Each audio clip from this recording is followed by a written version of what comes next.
God takes us into seasons of discouragement and confusion. These people had real questions.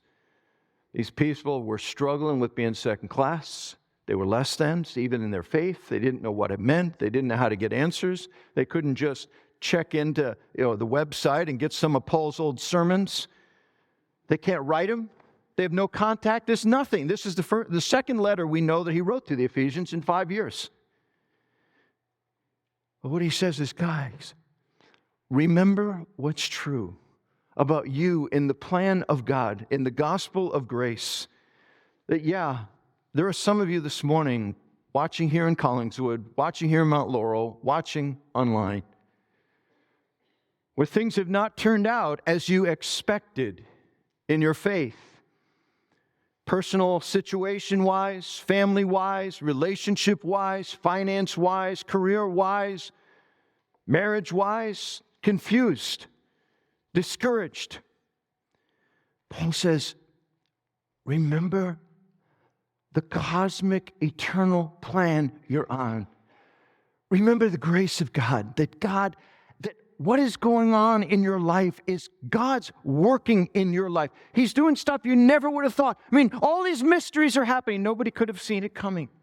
But he says, I'm looking back and I see all of this is part of what God had purposed to glorify himself through my life. Which leads us to the second thing Paul says, in times of affliction, remember these truths. Joni Eareckson Tada, many of you know, she'll actually be speaking at the Global Leadership Summit, which we're hosting again this summer. She'll be on video. I don't want to overpromise. But Joni Eareckson Tada, as a 17-year-old, had a swimming accident that left her a paraplegic in a wheelchair from the neck down.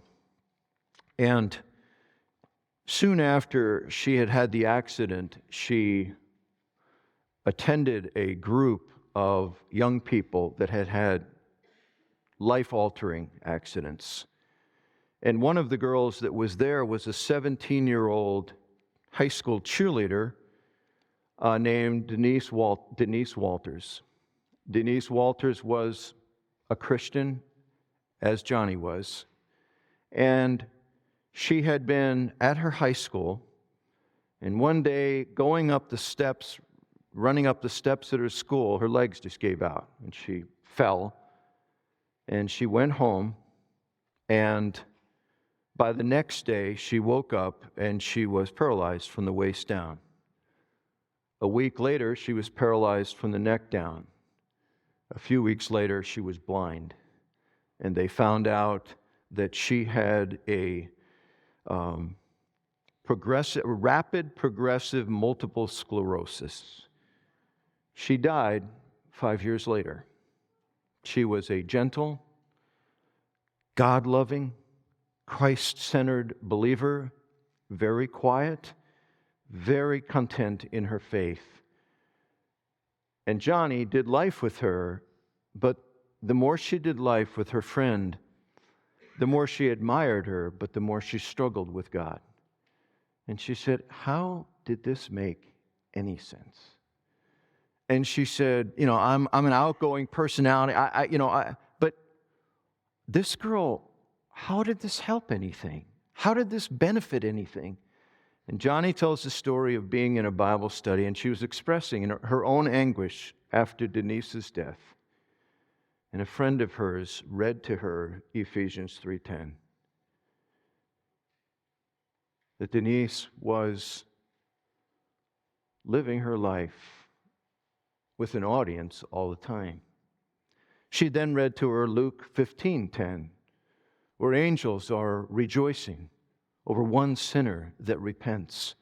She read her the story of Job, Job 1, where angels are so actively involved in the process of Job's situation and are actually talking about Job before God. And Johnny looked at that and reflected on those passages and realized that all that was happening in her life, Denise's life, and everyone's life happens in front of a council of angels and devils, maybe millions strong.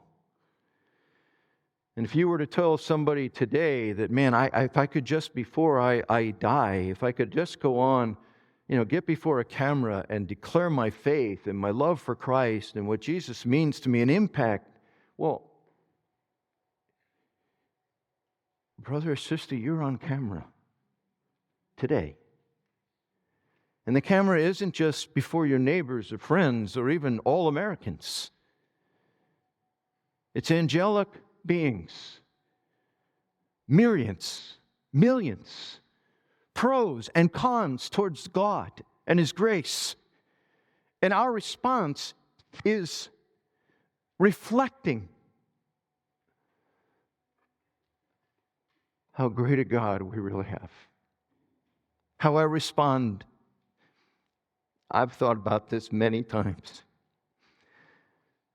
How I respond to temptation, which no one will ever know, when I'm sitting in front of a computer.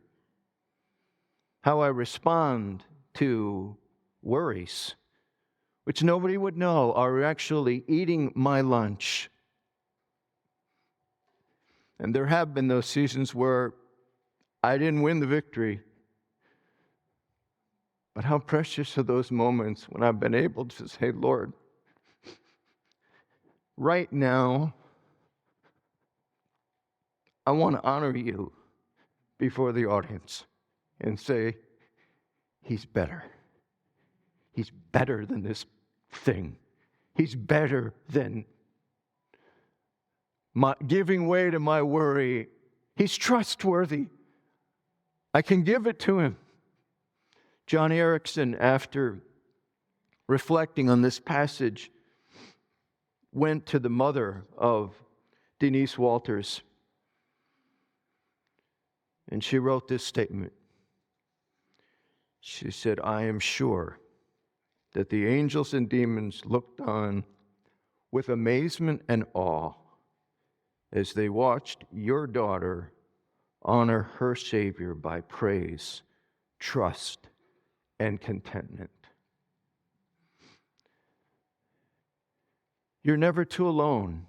You're never too abandoned. You're never in too much lonely darkness to not be bringing glory to the one who rescued you, who wanted you. Paul says to these believers, guys, I know I probably I hit a trigger here when I mentioned that I'm in prison for you Gentiles. But it was true. It was because of his identifying with them that he had been hated by the Jews and was ultimately in jail. But he said, I love this. It's for your glory. And my theater stage is a little 9x9 or whatever it is. That's the cell that in Rome they actually associated with where Paul was. My little place is where I am declaring your grace. You're there in Ephesus. You're part of a cosmic plan. You're not only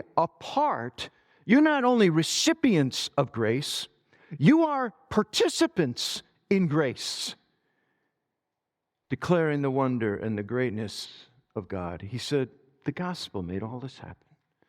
The gospel speaks to discouraged people. It speaks to people that feel alone, that feel confused, that feel second class, that feel less than. And he said, man, that's not how God looks at this at all. Remember who He is. Remember who you are. And he says, I hope that you will then not lose heart because of heavy things that you're hearing about my situation.